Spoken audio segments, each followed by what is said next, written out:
and welcome to Chicken City, my integrated chicken coop, veggie garden, fruit orchard and compost system, all integrated under the one roof that you see behind me. Now, I did a video touring this place and you guys really loved it. I so appreciated the support. Thank you for all the comments, but there were a lot of questions in the comment about the build. So today I'm going to walk you through a few of the key elements you guys were asking about and hopefully answer those questions. Now, I have to say this was built over 10 years ago and I unfortunately didn't record any video footage then. I wish I had. We can't go back in time, but hopefully I can show you where it's at now. And you can also see that because this was built over 10 years ago, this is a structure that is built to last and withstand, and I've pretty much done no maintenance on it since then. And for all intents and purposes, it is doing a brilliant job. One of your most commonly asked questions was about the Chicken City roof. So firstly, yes, it does have a roof. It is wire mesh, kind of like chicken wire that's been rolled out across the top of the entire structure. And these wooden beams you can see are there simply to hold the mesh up and support it. So to connect each piece of mesh with the piece of mesh next door, we've got the ring, what are these called? Fencing ring clips. So that just holds it together where the join is between the pieces. There's a tiny bit of space there, but really nothing. So that is how the roof is from the inside. And you can see like some of the passion fruit is climbing up on the roof. I really hate this because once it goes through and on the top, you can't control it and it will end up damaging the roof and like the fruit up there you can't get anyway. So I constantly come along and I just grab these bits and just tuck them down. So like here, you can see like there's all this passion fruit up here. I'm just going to constantly like pull it down and keep that roof naked. So that is how it looks from the inside. I'm going to take you to the outside and just show you how we like ended it off. So here is the roof looking at it from the outside and the kind of up top. So we can see that wire mesh again and the fencing ring clips there. So look, it's pretty lightweight, but you know, it's sturdy enough that nothing can actually come in or get out. So yeah, I think this worked. Yeah, this worked quite successfully. Now what we did at the end, once we rolled, you know, like you've rolled the mesh out, it finishes here. This is like the top piece of wood, kind of like the top of the wall structure. We secured the mesh onto that, and then we added this top plate piece of wood. I'm sure that's got some fancy term when it comes to building, and then sandwiched the mesh in between these two. So the mesh is like neatly in there and really secure by having like the two bits of wood together. So that gave it like a really neat edge along the top and meant that like the wire has never like curled back or peeled back or anything like that. So I would recommend this as a roof structure, but definitely this end situation. The other question you guys asked a lot was about the walls of Chicken City and what they are made out of. So they are made out of sheet mesh. So this is like a fine gauge, heavy duty sheet mesh. Like that is industrial jail stuff. And then that is overlapped by like two squares, as you can see, just for like extra security. And then you nailed in. So that is how that's attached. And then up the top, it attaches to that roof beam that you saw earlier. And then when we go down the bottom, there is a wooden post, not a post, like a cross beam at the bottom as well that kind of edges it off and that this mesh is attached to. But what you might not be able to see is this mesh actually goes deeper into the ground than what is evident. So if we keep digging down there, hopefully you can see that the mesh actually keeps going. And that is so if foxes try and dig under, they're going to hit that mesh and that's going to prevent them from getting inside Chicken City. So it's not enough just to have this wire down to ground height. It actually needs to be buried into the earth. So that sheet mesh keeps going down. Ruby! Ruby!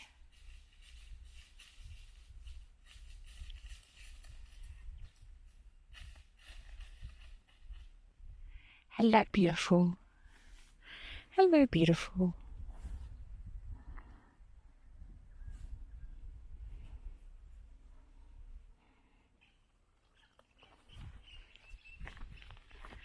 On this corner here, I've just noticed that the wire, the sheet mesh is kind of bowing, like just a finger's width, but enough that I'm like, oh, I don't like that. So what I'll do is just come along and put another U-nail, like this guy here, just put another U-nail.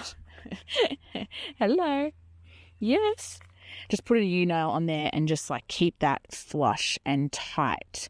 So it's very rare I have to do any maintenance on this. Probably the only thing is just getting a hammer and like knocking in a few of the U-nails from time to time.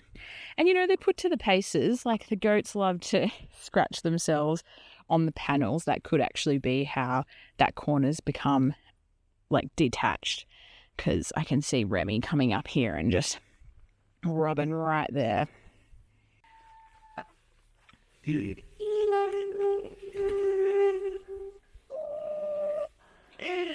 Okay, back inside Chicken City now, and I'll show you what we've done for the internal walls, because they're a little bit different than the external walls.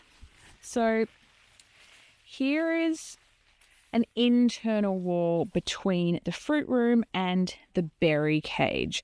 Now what we made these walls out of was a like lighter gauge, thinner gauge, thicker gauge. I can't actually, it's escaping me. Anyway, a bigger gauge, so the wire in here. This is still sheet mesh and this is still like really industrial, and it is also like U-nailed into the posts like how we did it outside, but it's just that bigger mesh. And this has a few advantages. One, it's cheaper, but two, it's actually easier to use as a trellis as we've done here. And also for my espaliered apple, it's much easier having the wider gauge to like use for some of my plant training. So I would use that inside. You can see like comparing it to the outside one, like how heavy duty that gauge is compared to this one here. And then that is just attached to those top support beams. And then, we've got the roof. So probably like if you were going to cut corners anywhere, it would be here, because this wall is really only used to keep chickens in certain areas and to stop them getting to other areas. So it's not for predator protection or the kind of security that the outside one is. So you probably could go something a bit thinner and cheaper if you're looking for somewhere to like save a bit of money with this.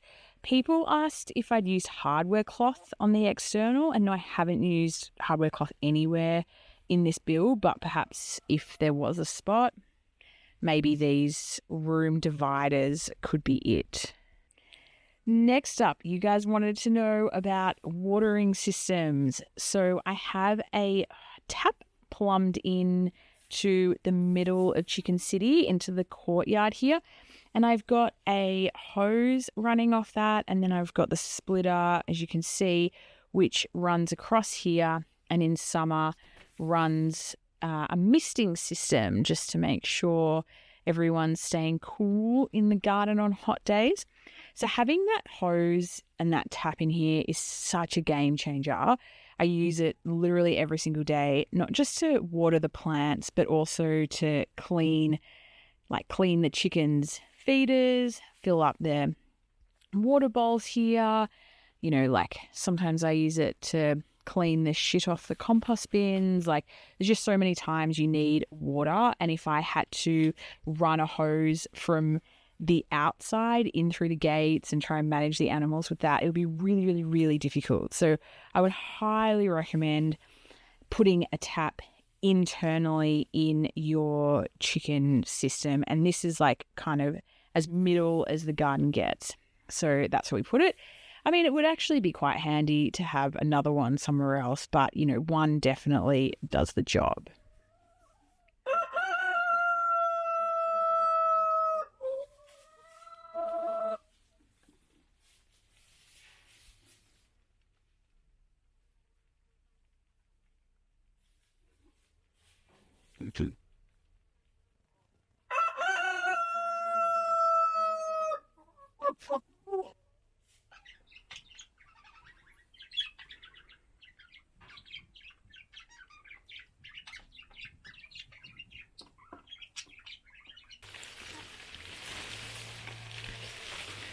So on the watering system discussion, the other thing is I have a drip irrigation line set up throughout the entire of Chicken City to water the garden beds. And thank goodness, because it would be a really big job to hand water all these rooms. I would not enjoy that nor have the time for it. So the irrigation system was a really handy addition to the garden, and that was put in when the whole thing was built. And you might have noticed the solar panel on the roof of Chicken City. That was put in to run the power to run the drip irrigation. So in summer, this pretty much comes on every single day, and in the cooler months, it never comes on because it is very wet here. But in summer, it's very valuable. And finally, the chickens actually love drinking from the drippers, the fresh cool water coming out. So it kind of doubles as like an emergency water source from them. Not that we've ever needed an emergency water source, but it's just nice to know that the chickies have lots of options.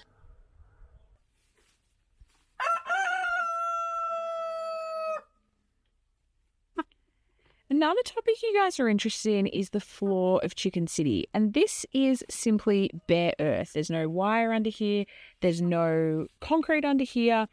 This is just straw. And then under that, we've got the horse bedding, pellets. And then if we kept going down, we would hit red clay because that's what our soil type is here. So I like this because the chickens can scratch and dig as much as they like, and there's not going to be anything underneath to kind of impede that for them. And then also worms can come up from the soil. It builds a really nice ecosystem and diversity. So I like having an open bottomed system, and I like growing my plants in an open bottom system. So even this raised garden bed in the middle of the chicken courtyard here, that doesn't have a bottom. So that soil underneath and worms and everything else can come up and go down as they need. I find that much easier than growing in pots. And there's no need to have any floor protection wire concrete in here because the external barriers of Chicken City are predator proof. So we've taken care of that along the perimeter, so we don't need to worry about the floor internally. And that goes for the chicken house as well. A lot of people will put a floor on their chicken house, but no, this is simply bare earth. And like I said, it's protected from the outside, so we don't need to protect the inside.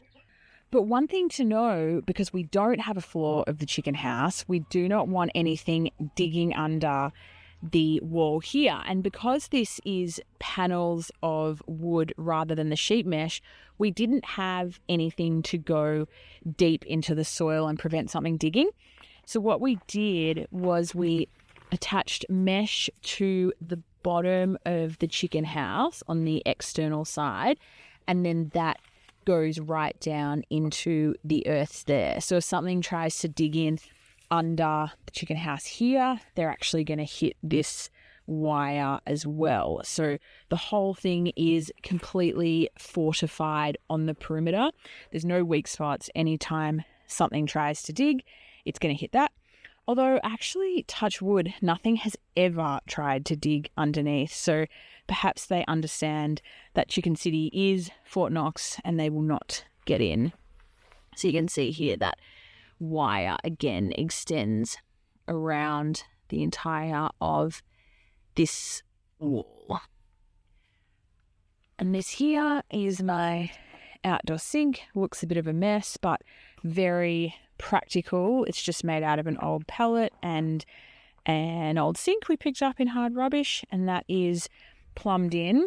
So I've got water to clean stuff, wash stuff. So it's quite handy having that outside of Chicken City while having the hose inside. So the last commonly asked questions you guys had about the build was, did we build this all at one time or did we add bits later? And the answer is we built it all in one foul swoop. This, I think, is the easiest. There's a lot of economies of scale, like when you're pouring the concrete for the support beams, you're just doing it all in one go. When you're setting up the irrigation systems, again, like you're setting up the whole thing in one kind of big job.